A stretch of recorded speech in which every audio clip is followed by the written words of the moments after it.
ఫిబ్రవరి end నుంచి మొదలెడితే మొన్న మేము స్టార్ట్ చేసేదాకా ఆల్మోస్ట్ 8 నెలల కష్టం మాది. ప్రతిరోజు వర్క్ చేస్తూనే ఉన్నాం. గారి కెరీర్లో వాల్తేరి వేరే అనేది ఎంత బ్యూటిఫుల్ చెరిషింగ్ మూమెంట్గా అందరూ మాట్లాడుతున్నారో, బాలకృష్ణ గారితో కూడా బాబీ గారు ఇంత గొప్ప సినిమా తీసేసాడా అని అందరూ మాట్లాడుకోవాలనే ఒక స్వార్థం ఉంది నాకు. ఎక్కడికి వెళ్ళినా సరే అమ్మ బాలకృష్ణ గారిని ఈ యాంగిల్ ఎలా పట్టావు నువ్వు అనాలి. ఎగ్జాక్ట్లీ. ఇప్పుడు మీరు చాలా కొత్తగా అనిపించింది మాట అది. ఏది మీరు ఒక ఎడ్జ్ తీసుకున్నారే, అన్స్టాపబుల్తో ఆయనకి he became a drawing rooms hero, A bedrooms hero. అంటే గదిలో కూర్చుని ఆయన ప్రోగ్రామ్ చూసుకుని సంతోషపడిపోయే కొత్త ఆడియన్స్ వచ్చేసారు ఆయన. అవును. పైగా ఒక చిన్న కంపారిజన్ అంటే చిరంజీవి గారు ఏంటంటే ప్రతిదీ కథ అడుగుతారు, ప్రతి డైలాగ్ పేపర్ ముందుగానే వింటారు. బాలకృష్ణ గారిది ఎలా ఉంటుందంటే సర్ప్రైజింగ్లీ డైరెక్టర్ని గుడ్డిగా నమ్మేస్తారు. ఎస్, ఓ డైరెక్టర్ అంటే ఒక ఇంటర్వ్యూలో ఎప్పుడు చెప్పారు ఆయన ఈ మధ్య, మా నాన్నగారు లాగా అని. అది నిజం. డైరెక్టర్ ఏం చెప్తే అదే. డైరెక్టర్ మనకన్నా బాగా ఆలోచిస్తాడు కదా, డైరెక్టర్కి ఎక్కువ రెస్పాన్సిబిలిటీ ఉంటుంది కదా, తను అడిగింది నేను ఇవ్వాలి కదా అనే ఒక గుడ్డి నమ్మకంతో విపరీతమైన అంటే ట్రస్ట్తో వస్తాడు. అంత ట్రస్ట్తో వచ్చినప్పుడు నాకు ఇంకా బర్డెన్ పెరిగిపోద్ది. అవును, మీరేం అడగట్లా, అవును, నేనేం చెప్తే అది చేస్తున్నారు మీరు, సో నేను అద్భుతమే చేయించాలి. ఇప్పుడు మళ్ళీ రవి గారు లాంటి హెచ్చరికే ఇక్కడ సేమ్ అంతకంటే పెద్దది, అంతకంటే చాలా పెద్దది. ఎందుకంటే రవి గారికి నేను ఇంకా పవర్ లాంటి సినిమా చేసి వచ్చా. అవును, బాలకృష్ణ గారితో ఫస్ట్ సినిమా నాకు ఫస్ట్. సో ఖచ్చితంగా ది బెస్ట్ బ్లాక్ బస్టర్ ఇవ్వాలి. ఎస్, రెవెన్యూని ఎంత చేసి ఇవన్నీ పక్కన పెడితే థియేటర్ నుంచి బయటికి వెళ్ళేవాడు బాబన్నా ఏం చూపించావన్నా మా బాలయ్య బాబుని అని అనాలి. ఎస్, అదే ఇప్పుడు నేను ఇందాక అన్నమాటే అభిమానులు మీరు ఒక చిరంజీవి గారి సినిమా చేసి వచ్చిన ఒక డైరెక్టర్ని వాళ్ళు బాగా ఎవరి హీరో వాళ్ళని గొప్ప అనుకుంటారు కదా. ఇన్ జనరల్గా మనం ఎప్పటి నుంచి చూస్తున్నది అది. అలాంటిది ఒక చిరంజీవి గారికి ఒక రవితేజ గారికి వాళ్ళిద్దరికీ కలిపి ఒక సినిమాని ఒక పెద్ద బ్లాక్ బస్టర్ ఇచ్చి ఇప్పుడు బాలకృష్ణ గారి దగ్గరికి వచ్చారు అనగానే వాళ్ళు ఎక్కడ మీ దగ్గర ఆ తేడా, ఆ వ్యతిరేకత ఏమి ఫీల్ అవ్వకుండా మోర్ ఓవర్ ఎక్కువ హ్యాపీనెస్ ఫీల్ అవుతున్నారు. They are receiving you with both the hands. Bobby గారి సినిమా అన్న టైప్లోని అసలు అనౌన్స్మెంట్ ఇచ్చిన రోజు నుంచి నాకు పర్సనల్ మెసేజ్ అయ్యి ఉండొచ్చు, సోషల్ మీడియాలో నన్ను ఇన్బాక్స్లో మెసేజ్లు పెట్టవచ్చు. వాళ్ళు ఒకటే అన్న 3 బ్లాక్ బస్టర్ల తర్వాత బాలయ్య బాబు వస్తున్నారు, నీ మీద నమ్మకం ఉంది, కుమ్మవతలు దుబ్బే అన్న అని థమ్సప్లు ఫైర్ సింబల్స్ వేసి మోటివేట్ చేస్తారు నన్ను. అవునా? కదా, అదే చాలా విచిత్రంగా నేను చాలా చోట్ల చూసాను. వీరికి ఎంతో మంది అభిమానులు వచ్చారు. బాలయ్యబాబు గారి అభిమానులు కడప జిల్లా అనంతపురం నుంచి జగన్ అన్న అని ఉంటారు. అవును, ఆయన నాకు ఎన్నో ఇయర్స్ నుంచి తెలుసు. అవును, నేను చిరంజీవి గారి సినిమా చేసిన, వెంకటేష్ గారి సినిమా చేసిన, తారక్ గారితో సినిమా చేసిన, ఎప్పుడు ఆయన మెసేజ్ పెడతాం జరుగుతూ ఉంటుంది. ఓకే. సో వాళ్ళందరూ ఏంటంటే బాబన్న ఖచ్చితంగా బాగా చూపిస్తాడు మన బాలయ్య బాబుని అని నమ్మకం ఉంది వాళ్ళకి. క్యాలెండర్లు తీసుకొచ్చిస్తుంటారు, కేక్స్ పంపిస్తున్నారు. నా బర్త్డేకి మొన్న ఆగస్ట్ బర్త్డేకి నేను ఇంకా సినిమా స్టార్ట్ చేయలేదు, అప్పటికి ఎంతో మంది వచ్చి నాతో ఆ వామ్త్ లవ్ అంతా చూపిస్తూ ఉన్నారు. అదే అసలు మీరు వెరీ వెరీ లక్కీ అండి. నేను గుంటూరు నుంచి వచ్చిన కుర్రోడుగా డైరెక్టర్ అయిన తర్వాత నేను ఇండస్ట్రీలో గమనించిన ఒక మాట ఫ్యాన్స్కి మాత్రం నేను ఖచ్చితంగా చెప్పాలనుకుంటుంది ఏంటంటే, మనం రకరకాలు అనుకుంటాం, ఈ హీరో ఆ హీరో, అది వేరు ఇది వేరు, ఆ గ్రూప్ వేరు ఈ గ్రూప్ వేరు, ఈ క్యాంప్ వేరని. నా సినిమా పూజ రోజు బాలయ్య బాబు గారితో బర్త్డే రోజు జూన్ 10th స్టార్ట్ చేస్తే ఫోన్ చేసి చిరంజీవి గారు, తమ్ముడు all the best for Balayya Babu గారి సినిమా, వాల్తేరి వేరే కన్నా చాలా విజయవంతం అవ్వాలని మనస్ఫూర్తిగా కోరుకుంటున్నాను, అస్సలు రిలాక్స్ అవుతూ కష్టపడి తమ్ముడు అని ఫోన్ పెట్టేశారు. అలానే బాలయ్య గారితో లాస్ట్ 5 months నుంచి చాలా క్లోజ్ అసోసియేట్ అయ్యి ట్రావెల్ అవుతున్నాను. ఆయన అంతే, ఎప్పుడు టాపిక్ వచ్చినా మా బ్రదర్ చిరంజీవి గారు ఆ సినిమా బాగా చేశారు, ఆయన బాగా కష్టపడ్డారు, ఇలానే ఉంటుంది. తెలియని వాళ్ళే కొట్టుకుంటుంటారు, తెలిసిన వాళ్ళు నిజంగా నాకు ఆ ప్రేమ, ఆ ఇద్దరి పట్ల ఆ రెస్పెక్ట్ ఇచ్చుకోవటం, ఇవన్నీ ఉంటాయి. అదే ఇప్పుడు మీరు ఒక రకంగా అదృష్టవంతులు డైరెక్టర్లు అవడం వల్ల. ఎందుకంటే ఇక్కడ ఆ క్యాంపులో పనిచేసి ఈ క్యాంపు వీళ్ళ గురించి వాళ్ళు ఏమనుకుంటున్నారు, వాళ్ళ గురించి వీళ్ళు అని మీరు ప్రత్యక్షంగా చూడగలి. అక్కడ అవేం ఉండవు. విపరీతమైన మెచ్యూరిటీ లేకపోతే ఏ హీరో స్టార్ హీరో అవ్వలేడు. వాళ్ళకి ఎంతో ఆలోచన శక్తి ఉంటుంది. వాళ్ళు చిన్నగా ఆలోచించరు, చిన్న మాటలకి చిన్న బురద వేసుకుంటారు, అక్కడ ఆగిపోరు వాళ్ళు. ఇంత ఫ్యాన్ బేస్ ఉంటుందంటే ఒక్కొక్కడికి ఒకటి కష్టాన్ని ఇంకోటి అర్థం చేసుకుంటారు, ఒకరి పట్ల ఒకరికి రెస్పెక్ట్ ఉంటుంది, అవన్నీ ఉంటాయి. ఎగ్జాక్ట్లీ. ఈ మోడర్న్ ట్రెండ్స్లో ఇలాంటి మూమెంట్స్ డైరెక్టర్స్గా మీకు వచ్చిన మూమెంట్స్ మాత్రం రియల్లీ ఎగ్జంప్లరీ, రిమార్కబుల్ రియల్లీ. ఎందుకంటే అది మీ అదృష్టం నిజంగా నేను చెప్తున్నాను. ఎందుకంటే సమ్టైమ్స్ రిపల్సివ్ ఫీలింగ్స్ ఎట్లా ఉంటాయంటే అన్కంట్రోలబుల్ రేంజ్లో ఉంటాయి. మీరు అదృష్టం అన్నప్పుడు నేను అగ్రీ చేస్తాను, కానీ బట్ ఒక్క విషయం, అదృష్టంతో పాటు ఖచ్చితంగా మీ అందరికి తెలిసిందే విపరీతమైన కష్టం ఉంటుంది సార్ ఈ సక్సెస్కి బిఫోర్. ఎగ్జాక్ట్లీ. ఎందుకంటే ఒక మిడిల్ క్లాస్ ఫ్యామిలీ నుంచి వచ్చాను నేను. అవును. రాగానే జాబ్ దొరికేసింది చిన్నగిష్టి గారి దగ్గర. పొద్దున్న టిఫిన్ పెట్టేవాళ్ళు, మధ్యాహ్నం వర్క్ ఉంటే భోజనం పెట్టేవాళ్ళు. కొన్ని రోజులు నైట్ ఫుడ్కి బయటికి వెళ్ళి తినాలి మనం. అప్పటికి శాలరీ పొజిషన్కి వెళ్ళలేదు నేను. ఇంట్లో డబ్బులు అడిగితే ప్యానిక్ అవుతారు, ఏంటి పాపం ఇంకా సెటిల్ అవ్వలేదా వీడు, డబ్బులు పంపిస్తుంటే అని. ఇంకా ఆ థాట్ ఇవ్వకూడదు. నేను డబ్బులు ఇంట్లో తీసుకోకుండా నేను గెలవాలి అనేది మొండిగా ఫిక్స్ అయిపోయాను. సో అడగలేము ఇంట్లో, ఎవరి దగ్గరికి వెళ్ళి చేయి చాపలేము, సెల్ఫ్ రెస్పెక్ట్ ఉంటుంది. ఎస్పెషల్లీ మిడిల్ క్లాస్ మనలాంటి బ్యాచ్కి ఎక్కువ వస్తుంది. సో నైట్ నాకు మందు అలవాటు లేకపోవటం వల్ల మిగతా రైటర్స్ని పిలిచినట్టు నన్ను పిలిచేవాళ్ళు కాదు. ఊరికి బిత్త చూపులు చూస్తూ ఉండేవాడిని, అందుకని వెళ్ళిపోరా అనేవాళ్ళు. సో నైట్ ఫుడ్ ఉండేది కాదు. అప్పుడు ఏం చేసేవాడు అంటే మా అమ్మ ఎప్పుడో చిన్న రైస్ కుక్కర్ ఒకటి ఇచ్చారు. ఎప్పుడైనా సరే నువ్వు ఉంటే కర్రీస్ అన్నీ నీకు వస్తుంటాయి కాబట్టి రైస్ పెట్టుకోరా అని. నాకు అప్పటిదాకా రైస్ ఎలా పెట్టాలో తెలియదు. మా అమ్మగారు చూపించారు. హాఫ్ గ్లాస్ బియ్యానికి నేను తిండికి హాఫ్ గ్లాస్ బియ్యం, 2 గ్లాసులు వాటర్ పోసి కుక్కర్ ఆన్ చేస్తే 1/2 గంట 20 నిమిషాల్లో రైస్ అయిపోద్ది. సో ఆవకాయ జాడి ఇచ్చారు. లేదా మన కర్రీస్ అన్నీ ఇస్తుంటారు అక్కడి నుంచి అని చెప్పేవాడిని.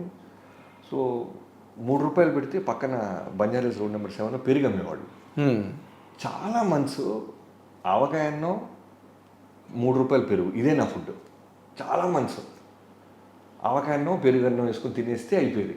ఎప్పుడైనా పొరపాటు ఆ 3 రూపాయలు మిల్చుకోవడానికి, ఎందుకంటే ఎగ్ ఫ్రైడ్ రైస్ అంటే నాకు చాలా ఇష్టం. ఓకే. అప్పుడు ఈ జీవీకే కట్ల ఫారెస్ట్ లాగా ఉండేది. అక్కడ ఫ్రైడ్ రైస్ బండి ఇప్పటికీ ఉంది. వాడి దగ్గరికి వెళ్తే 18 రూపాయలు ఎగ్ ఫ్రైడ్ రైస్, 22 రూపాయలు చికెన్ ఫ్రైడ్ రైస్.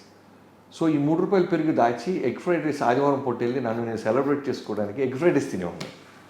సో ఈ పెరుగు వేసుకుపోవటం వల్ల ఏమైపోయిందంటే ఎప్పుడు అలవాటు లేకపోవటం వల్ల పచ్చడాన్ని తినడం వల్ల కడుపు మంట వచ్చేది. అదేలే. ఇవన్నీ కూడా నేను ఎందుకు చెప్తానంటే ఇవన్నీ కూడా మెమరీస్ నేను దాచిపెట్టుకునేవాడిని. ఇవి నేను చెప్పాలి. ఏ రోజు నేను సాడ్గా ఫీల్ అవ్వాలా. అదేలే. నాకు మంట అన్నం తినేస్తున్నాం, కారం అన్నం తినేస్తున్నాం, అయ్యో నేను పెయిన్ ఫీల్ అవుతున్నాను, ఇదేంటి నా లైఫ్ ఇలా అయిపోయింది, నా ఫ్రెండ్స్ అందరూ న్యూజిలాండ్ వెళ్ళారు, నా ఫ్రెండ్స్ అంతా ఐటీ ఎంప్లాయీస్ వెళ్ళారు, నా ఫ్రెండ్స్ ఇలా ఈ గొడవ ఉండేది కాదు.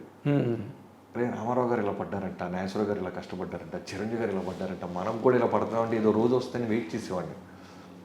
అదే ఇప్పుడు మీరు చెప్తుంటే నాకు ఎన్టీ రామారావు ఇన్సిడెంట్ గుర్తొస్తుంది.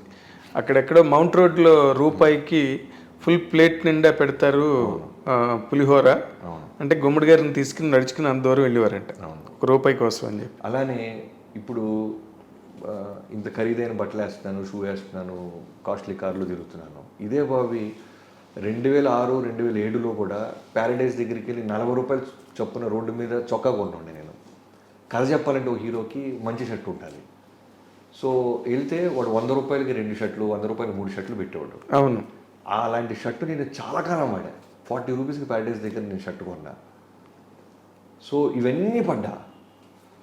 చాలామంది డైరెక్టర్స్ వర్క్ అయిపోయిన తర్వాత పేమెంట్ విషయంలో, క్రెడిట్ విషయంలో మోసం చేసేవాళ్ళు. ఓకే. ఎప్పుడు కంప్లైంట్ చేసేవాళ్ళు కాదు. ఓకే నెక్స్ట్ సినిమా ఇంకో డైరెక్టర్ ఎవడో వస్తాడు, ఇంకోటి ఎవడో మనం ఉద్ధరిస్తాడు, ఇలా ట్రావెల్ అవుతూ ఉండేవాళ్ళు. సో ఇలాంటి ఎన్నో పెయిన్ఫుల్ మూమెంట్స్ ఉన్నాయి. ఇవన్నీ 11 ఏళ్ళు పడ్డ తర్వాత వచ్చింది నా లైఫ్కి. 11 years is a long journey. ప్రేమించి పెళ్లి చేసుకున్నాను అమ్మాయిని. అసలు ఎవరు కానీ నాకు ఇప్పుడు ఇందులో $1 million డౌట్ క్వశ్చన్ అంట్లా. $1 million అసలు మిమ్మల్ని ఏం చూసి ప్రేమించారండి? నేను ఇప్పుడు ప్రేమించడానికి ఒక కార్యమే ఉండాలి, ఏ క్వాలిటీ లేవు మనకి, అసలు ఏమీ లేదు మీకు. అది నిజంగానే లైఫ్లో చాలా థింగ్స్ రాసి ఉండాలి. ఎస్. అంటే మనం పెళ్లి చేసుకోబోయే అమ్మాయి అనేది రాసి ఉంటాం అనేది ఖచ్చితంగా రాసి ఉంటే తప్ప మన లైఫ్లో రారంటానికి బెస్ట్ ఎగ్జాంపుల్ నేనే. ఎగ్జాక్ట్లీ. ఓ 9th క్లాస్ చదువుతున్న అమ్మాయిని ఇంటర్మీడియట్లో ఉన్న నేను లవ్ అంటారు దాన్ని. అప్పుడు ఈ సినిమా పాటలు ప్రేమించుకున్నారు ఈ రావటం వల్ల అది ప్రేమ ప్రేమ అనుకుండేవాడిని తప్ప ప్రేమ లేదేం లేదు. చిన్న అందరికీ గర్ల్ ఫ్రెండ్స్ ఉన్నారు, మనకి గర్ల్ ఫ్రెండ్ ఉండాలని తిరుగుతున్నాను. నాకు నా ఫ్రెండ్ ఒక అమ్మాయిని కలవటానికి వెళ్ళేవాడు నా బైక్ తీసుకొని పొద్దున్నే. వాడు వెళ్తుంది ఒక స్కూల్ అమ్మాయిని కలుస్తున్నాడని కెండల్ చేసేవాడిని నేను. స్కూల్ అమ్మాయిలో వచ్చేటువంటి రా సోదిలా కూడా కానీ అలా అంటూ ఒక్కరోజు నన్ను తీసుకెళ్ళాడు. ఇద్దరు అమ్మాయిలు వచ్చేవాళ్ళు. వీడు ఒక అమ్మాయి కోసం వెళ్తే తిలక్ అని నా ఫ్రెండ్, ఆ అమ్మాయి పక్కన అమ్మాయి ఖాళీగా ఉన్న అమ్మాయి పేరు అనూష. ఇప్పుడు నేను పెళ్లి చేసుకున్నాను. సో ఖాళీగా ఉందిగానే మాట్లాడుతూ స్టార్ట్ చేశా. పాపం తను కూడా ఏంటంటే చాలా 9th క్లాస్ అంటే చిన్నపిల్ల. అదే వాటర్ ఉన్నాయా అంటే వాటర్ బాటిల్ ఇవ్వటం, స్కూల్ ఎన్నింటికి అయిపోద్దండి అంటే టైం చెప్తాం. ఇలా స్టార్ట్ అయ్యి అలా వెళ్తూ తెలియకుండానే రోజు ఫోన్ మాట్లాడటం. అప్పుడు సెల్ ఫోన్లో ఈ గోళ ఇది లేదు, ల్యాండ్ లైన్లు ఫోన్లు రావటం. ఓని అమ్మ సినిమాలో లాగా మనకి ఫోన్ వస్తుందని నాన్న పడుకున్న తర్వాత ల్యాండ్ లైన్ ఎత్తటం, నైట్ టైం ఎక్కువసేపు మాట్లాడతాం. తెలియకుండానే ఒక ట్రావెలింగ్ స్టార్ట్ అవటం. అయిన తర్వాత సడన్గా అమ్మాయి 10th క్లాస్ అయిపోయి ఇంటర్మీడియట్కి వచ్చే టైంకి మనం ఇలా మాట్లాడుకోవాలంటే పెళ్లి చేసుకోవాలి అంతే. ఇదేంటి పెళ్లి గిల్లి అంటది, ఇంత చిన్నపిల్ల, మనమే చిన్నపిల్లడు అనుకుంటే ఇంకా చిన్నపిల్ల, ఆ చేసుకుంటావులే అలా అన్న తర్వాత తెలియకుండానే నాకు పెళ్లి చేసుకుంటానని మాట ఇచ్చాను కదా, పెళ్లి చేసుకోవాలంటే my separate caste, inter caste marriage నాది. అంత ఈజీగా ఒప్పుకోరు కదా మన సైడు. అన్ని చోట్ల అడ్వెంచర్సే, ఇలా థింక్ చేస్తూ ఇంకా మనకి చదువు కరెక్ట్ కాదు, మనం ఏదైనా వెతుక్కోవాలి. ఎస్పెషల్లీ ఈ అమ్మాయిని పెళ్లి చేసుకోవాలంటే మనం వాళ్ళకి కన్విన్స్ చేయాలంటే మనం ఎక్కడో సెటిల్ అవ్వాలంటే మనకి ఏమొచ్చు. ఇలా నెంబర్ ఆఫ్ కన్ఫ్యూజన్స్లోంచి హైదరాబాద్ వచ్చాను. ఆ అమ్మాయి 2000లో నాకు పరిచయం అయితే, 2001లో పరిచయం అయితే 2003 వచ్చాను. 2 years తర్వాత వచ్చేసాను. ఓకే. వచ్చిన దగ్గర నుంచి ఫోన్ కాల్సే. నేను ఇప్పుడు పంజాగుట్ట సాయిబాబా గుడి ఉంది కదా, అవును, 2003 నుంచి 2005-06 వరకు గురువారం గుడికి వెళ్ళి నేను అడిగేది రెడ్డే సాయిబాబాని, సెల్ ఫోన్ ఇన్కమింగ్ ఫ్రీ చేయి స్వామి, ఎందుకంటే మాట్లాడాలని. రూపాయలు పడేది, ఇన్కమింగ్ బిల్ పడేది కదా. మన దగ్గర డబ్బులు ఎక్కడి, 100 రూపాయలు రీఛార్జ్ చేస్తే వాళ్ళకి 2 నెలలు రావాలి. ఇదేమో టిగో లేచిపోతుండేది. ఇన్కమింగ్ ఫ్రీ చేయి స్వామి, రెండు నన్ను ఇండస్ట్రీలో ఏదో ఒక విధంగా సెటిల్ చేయి స్వామి, ఈ రెండే అడిగేవాడిని. కట్ చేస్తే నిజంగా రోజు ఇన్కమింగ్ ఎత్తేసారు. అదే రెండు ఆ అమ్మాయికి రిలేటెడ్గానే అడిగారు. రెండు. సో అలా ఆ అమ్మాయి ఇంటర్మీడియట్ అయిన తర్వాత ఇంజనీరింగ్ గోల్డ్ మెడలిస్ట్, తను ఎంటెక్ గోల్డ్ మెడలిస్ట్, ఎంటెక్ చేసింది విట్లో. యా, చాలా ఇంటెలిజెంట్ పిల్ల. మీరు ఒక రకంగా చాలా రకాలుగా అదృష్టవంతులు మీరు. రాగానే పెద్ద హీరోలతో చేసి పెద్ద హిట్లు కొట్టేసి ఒక పక్కన, ఇంకో పక్కనేమో your wife being such a fantastic student, gold medal winner అంటే మాటలు కాదు కదా. రియల్లీ మీ మూమెంట్స్ మీ లైఫ్లో చాలా great. Your life is magazine of great moments. Thank you. Marriage అయిన నాటికి సెటిల్ అయ్యారా మీరు? ఏ లేదు. 2 లక్షలు ఫ్రెండ్స్ దగ్గర తీసుకొని పెళ్లి చేసుకున్నా. ఆవిడకి దండం పెట్టాను ఫస్ట్ ఆఫ్ ఆల్. అవును, రైటర్గా కూడా, సోలో రైటర్ కూడా అవ్వాలా. అదే ఆవిడకి చెప్తున్నానమ్మా, మీకు నమస్కారం. పెళ్ళి అయిన తర్వాత ఆల్మోస్ట్ 2011 నాకు పెళ్ళి అయితే 2012 బల్పు 1 yearకి బల్పు రైటర్గా నేను ఫస్ట్ టైం ఒక స్టెప్ ఎదిగా. ఓకే. ఒక కథ అమ్మగలగడం జరిగింది నేను. అప్పటిదాకా గోస్ట్ రైటర్గా నెంబర్ ఆఫ్ మంది రైటర్ దగ్గర పనిచేసేవాడిని. అంతలో ఎవరెవరండి మీరు గోస్ట్ రైటర్గా పనిచేసిన వాళ్ళు? నేను చాలా మంది. ఫస్ట్ బేసిక్గా నన్ను చిన్ని కృష్ణ గారు, ఆయన నిజంగానే నా ఫస్ట్ గురువు ఆయనే. ఎలా అయితే రవితేజ గారు నా లైఫ్లో ఒక బెస్ట్ సపోర్టర్గా ఉన్నారు, అలానే ఇనీషియల్ టైంలో మీసాలు కూడా లేని ఒకటి తీసుకొచ్చి కొన్ని రోజులు రైటర్గా పెట్టుకుని తర్వాత ఆయన ఇంట్లో స్థానం ఇచ్చి, ఇటు బయట ఉంటే పాపం తిండికి ఇబ్బంది పడుతున్నాడని ఆయన గమనించి ఆయన ఇంట్లో పెట్టుకొని ఆయన దగ్గర అన్నీ చేసేవాడిని. పొద్దున్న 5ంటికి లెగవాలి. ఆయన వెరీ వెల్ డిసిప్లైన్డ్ ప్రిన్సిపల్స్ ఉంటాయి. జై శ్రీమన్నారాయణ 7ంటికి సిట్టింగ్ స్టార్ట్ అవ్వాలి. సో ఇలా ఆయన దగ్గర 2 years చేశాను. ఆ తర్వాత అసిస్టెంట్ ఎడిటర్ అవుదామని పొలిటికల్ రోడ్కి ఆనంద్ గారి దగ్గర జాయిన్ అయిన టైంలో పరచూర్ బ్రదర్స్తో, వెంకటేశ్వర గారితో బాగా విపరీతమైన ట్రావెలింగ్ జరిగింది. ఆయన దగ్గర చాలా వర్క్ సిటీస్కి ఆయన బాగా ఎంకరేజ్ చేస్తారు, చేస్తారు. పైగా one of the top most writer కదా, ఇప్పుడు సెలబ్రేటెడ్ రైటర్స్ కదా, రూలింగ్ ది రూల్స్. తర్వాత ఎంఎస్ రాజ్ గారి దగ్గర వర్క్ చేసాం. తర్వాత దిల్రాజ్ గారి దగ్గర జర్నీ స్టార్ట్ అయింది. అలాంటి టైంలోనే కోన వెంకట గారు దగ్గర శిష్యరికం జాయిన్ అయ్యాను. ఆయన దగ్గరే ఎక్కువ నేను ప్రపంచాన్ని చూసింది కోన గారి దగ్గర, కోన వెంకట గారు దగ్గరగా చూశాను ఇండస్ట్రీ సెలబ్రిటీస్ని. అవును, ఆయన కూడా చాలా పెద్ద అనుభవాల కోన. అవును, కోన వెంకట గారు అంటే ఆయనకి ఎన్ని అనుభవాలు, అసలు ఆయన ఎన్ని అడ్వెంచర్స్ లైఫ్లో. అంటే very what you call very accommodative person. ఎదుటి వాళ్ళని వెంటనే ఇమీడియట్గా అర్థం చేసుకునే గుణం. అని మీరు చెప్పాను కదా, ఈ రకంగా కూడా మీరు అదృష్టవంతులే. ఎందుకంటే మీరు అసోసియేట్ అయిన వాళ్ళందరూ కూడా హైలీ కాంప్రహెన్సిబుల్ పీపుల్. వాళ్ళందరూ కూడా చాలా చాలా సంతోషంగా ఉంది నిజంగా. ఇప్పుడు తర్వాత నేను అనుకోవడం మ్యారేజ్ సెటిల్ అయ్యి ఆవిడ వచ్చిన తర్వాతే మీకు సక్సెస్ వీసా స్టాంపింగ్లు గట్రా జరిగాయని అనుకుంటున్నాను. You believe it? 100%. అవునా? Very nice. ఇప్పుడు ఆ పాత రోజులు, గుంటూరు రోజులు అవన్నీ తలుచుకుంటే ఎలా అనిపిస్తుందండి? మీరు పెద్ద డైరెక్టర్ అయిపోయి అసలు మెగాస్టార్ ఎప్పుడైనా అదే స్ట్రెస్ఫుల్ అనిపించినప్పుడు మాత్రం ఒక్కసారి గుర్తించుకుంటాం, ఎక్కడి నుంచి వచ్చాం మనం, ఎక్కడికి వెళ్ళాం. ఒక చిన్న శాంట్రో కార్ లాంటిది ఉంటే సరిపోద్ది కదా అనుకునేవాడిని. 2007లో కారు కొంటే డౌన్ దిగుతున్నప్పుడు ఆఫ్ చేసేస్తుండేవాడిని, ఏసీ ఆఫ్ చేస్తుండేవాడిని అప్పు ఎక్కుతున్నప్పుడు, పెట్రోల్ ఎక్కడ అయిపోద్దో అని. సో అలాంటిది ఇప్పుడు మన కింద ఇంతమంది పనిచేయటం, ఇంతమంది యూనిట్ మన మీద డిపెండ్ అవటం, ఇలాంటి పెద్ద సెలబ్రిటీస్ గొప్ప వ్యక్తులతో మనం ట్రావెల్ అవటం, ఒక్కసారిగా మనకి ఏదైనా షెడ్యూల్ స్ట్రెస్ కానీ ఇంకేదైనా చిన్నది అనిపిస్తే వెంటనే ఫ్లాష్ బ్యాక్ వెళ్తా. టికెట్ చాలని వచ్చేవారో టికెట్ బెనిఫిట్ షో దొరికితే చాలనుకున్నాం, మనం డైరెక్ట్ వాళ్ళు ఇళ్ళకి వెళ్తున్నాం కదా, ఇంకేంట్రా బాబీ అని అనిపిస్తుంటుంది. నిజంగానే మీరు దీంట్లో ఒక బ్యూటీ ఏంటంటే, నేను నెలకు అద్దె కట్టాలా లేదా అని స్ట్రగుల్ అవుతున్నప్పుడు ఉన్న అనూష ఇప్పుడు ఎంత సంపాదిస్తున్న అనూష అదే ప్రేమ. తనకేమో పెద్ద అబ్బా నా మూడు పెద్ద కారు కొనేసాడు, పెద్ద ఇల్లు కొనేసాడు, ఈ గొడవ ఉండదు అసలు. నేను అప్పుడప్పుడు ఏడిపిస్తుంటాయి, నీకు అర్థమవుతుందా అసలు నేను ఏం చేసాను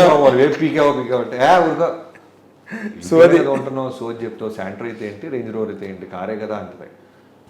ఎంత కష్టపడితే కనీసం పొగడం ఏంటి అనిపిస్తుంటుంది. కానీ అంటే ఆవిడ మీరు చదువుకున్న పర్సన్ కదా, షీఈ్ ఎన్ ఎడ్యుకేటెడ్ పర్సన్. అంటే వాళ్ళ పెంపకం కూడా, వాళ్ళ పేరు యుద్ధాలు జరగలేదా మీకు? ప్రేమ యుద్ధాలు అక్కడ గుంటూరులో పెద్ద జరగలేదండి. ఓకే, నేను ఎక్స్పెక్ట్ చేసినంత. అంటే గుంటూరు కారం బాగా కోపాలు తాపాలు ఆగ్రహాలు. నాన్నగారు చాలా మెచ్యూర్డ్, చాలా మెచ్యూర్డ్, వెల్ ఎడ్యుకేటెడ్, పెద్దగా అంటే జిల్లా పరిషత్లో ఆయన ఒక చాలా పెద్ద పొజిషన్లో వర్క్ చేశారు, గవర్నమెంట్ ఎంప్లాయీ. సో ఆయనకి ఏంటంటే నేను ఆయన దగ్గర నుంచి చాలా నేర్చుకుంటుంటాను. Very balanced, very yeah okay, చాలా యాక్టివ్. ఇప్పుడు నా ఎన్ని ఆయన చూసుకుంటుంటారు, మనకేం తెలియదు. మనం ఒక రూపాయి వస్తే రూపాయి ఎక్కడ ఇన్వెస్ట్ చేయాలో మనకు తెలియదు. అన్నీ కూడా ఇప్పుడు మా నాన్నగారు లేరు కాబట్టి ఫాదర్ పొజిషన్ అన్నీ ఆయన, మా అత్తయ్య, మా పాపని మొత్తం ఆల్మోస్ట్ 3 ఏళ్ళు వాళ్ళే దగ్గరుండి పెంచారు. మీ ఇద్దరం పిల్లలనే. సో వాళ్ళే అనూష వాళ్ళ అమ్మమ్మ గారు ఒక ఉంటుంది, ఆమె అనూష వాళ్ళ మదర్ని పెంచింది, అనూషాని పెంచింది. నా మరదలు వచ్చి ద్రోణవల్లి హారిక అని ఇంటర్నేషనల్ చెస్ ఛాంపియన్. సో తన్ని పెంచింది. ఇప్పుడు మా పాపని తన్ని పెంచింది, ఇప్పుడు హారిక వాళ్ళ పాపని తన్ని పెంచింది. ఆమె మా తల్లి, ఆమె కూడా యాక్టివ్గానే ఉంటారు.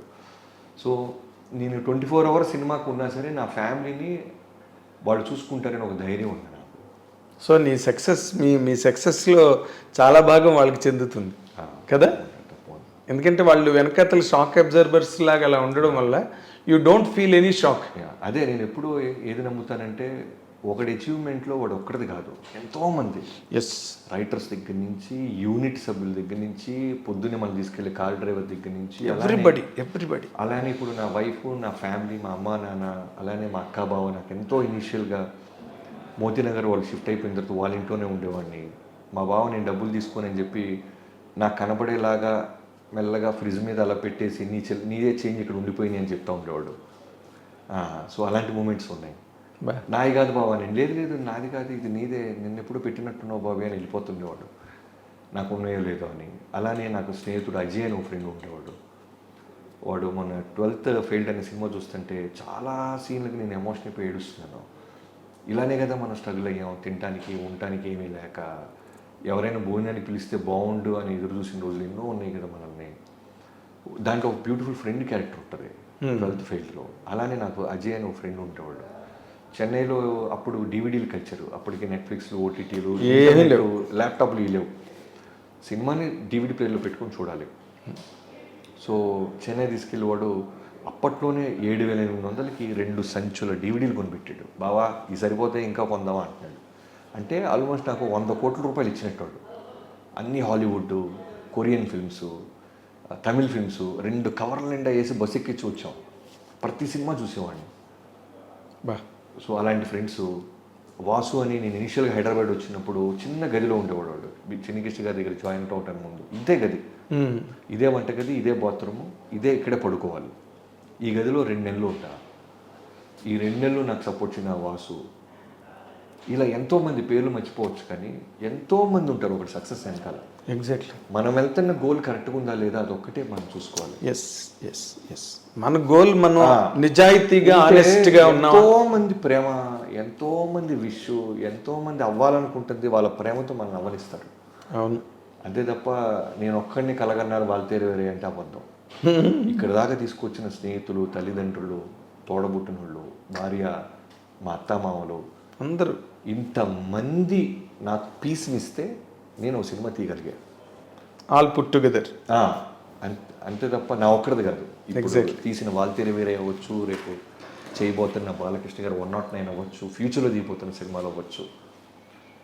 ఎంతోమంది ప్రేమ ఉంటుంది ఒకటి విజయం వెనకాల. ఎస్ ఎస్ దాంట్లో అయితే డౌట్ లే. Once again proved. ఇప్పుడు బాలకృష్ణ గారి సినిమాకి టైటిల్ పెట్టారా? ఇంకా లేదండి. కన్స్ట్రక్టివ్గా ఏది లాక్ అవ్వాలో 2-3 అనుకుంటున్నాం. త్వరలోనే ఒక మంచి డేట్ అనుకొని బ్లాస్ట్ చేస్తాం. అదే బాలకృష్ణ గారికి ముహూర్తాలు అవన్నీ చాలా ఆయన పట్టింపు ఆయనకి అని అంటారు. బాగా దేవుణ్ణి బాగా నమ్ముతారు. దేవుడిని, మీ పంచాంగాలు, తిథులు, ముహూర్తాలు అట్లన్నీ మీద ఆయనకి రియల్ రెస్పెక్ట్ ఉంది. Real respect. హిందూయిజం మీద విపరీతమైన ట్రస్ట్ ఉంటుంది ఆయనకి. హిందూ ధర్మం మీద, పనిచేసే వర్కర్స్ మీద, వీటన్నిటి మీద విపరీతమైన రెస్పెక్ట్ ఉంటుంది ఆయన. అవునా? మాకు ఎవరికి తెలియని ఒక కొత్త పాయింట్, హిందూయిజం మీద కూడా విపరీతం రెస్పెక్ట్. ఎలాంటి రెస్పెక్ట్ అంటే హిందూయిజం గొప్పది అనటం కాకుండా ఎంత గొప్పదో మొత్తం చదివేశాడు ఆయన. ఆయన బయట ప్రపంచానికి చెప్పకపోవచ్చు, కానీ క్లోజ్గా మూవ్ అవుతుంది నాకు తెలుసు. అన్ని ధర్మాలు తెలుసు ఆయనకి. అవునా? అన్ని పురాణాలు తెలుసు, అన్ని శ్లోకాలు తెలుసు, సాంస్క్రిట్ తెలుసు. ఎక్కడ పుట్టింది హిందూయిజం, ఎక్కడ పాడైపోతుంది హిందూయిజం, ఏం చేయాలి హిందూ, అన్నీ తెలుసు ఆయన. గుడ్ అంటే నిరంతర అంటారు కదా. అవును, నిరంతర విద్యార్థి. 24 గంటలు అదే పనులు ఉంటాడు ఆయన. వాళ్ళ నాన్నగారి గురించి, హిందూయిజం గురించి, ఆ హిందూపురం గురించి, బసవతారం గురించి, వీటితో ఆక్యుపై అయ్యి సినిమాకి వర్క్ చేస్తుంటారంట. 4 స్తంభాల ఆట. 4 pillars of his life. Basavaram Tarakam institute, వాళ్ళ ఫాదరు, హిందూయిజము, అండ్ ఇంకోటి హిందూపురం. హిందూయిజం, హిందూపురం. బాగుంది మీ ట్రావెల్, మీ జర్నీ ఎంత ఇంట్రెస్ట్గా ఉన్నాయంటే. అంటే ఒక సామాన్యమైన యువకుడు. నాకు ఇంకో డౌటు, మీరు యూ లుక్ వెరీ హ్యాండ్సమ్.